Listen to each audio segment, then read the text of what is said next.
बहुविधि समस्या समाधान दाबी रायकिया गोष्ठी उन्नयन अधिकारी ग्रामवासी दाबीपत्र कंधमाल जिलार रायकिया ब्लॉक जिड़िंगी साई और मदिनाजुठारे दीर्घदिन धरी चली आसुवा पानी समस्या सहित मुख्य रास्ता और ड्रेन निर्माण में होता विलंब को नहीं स्थानीय ग्रामवासी मध्य असंतोष प्रकाश पाई।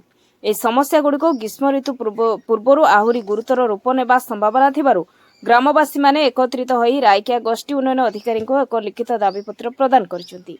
ग्रामवासी कहवा अनुसार प्रति वर्ष ग्रीष्म ऋतु आसिले এই অঞ্চଳରେ गुरुतर पानी संकट देखा देइछि।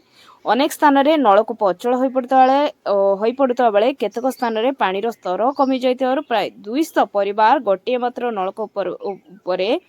नलकूप उपरे निर्भर पाई बाध्य होउचंती।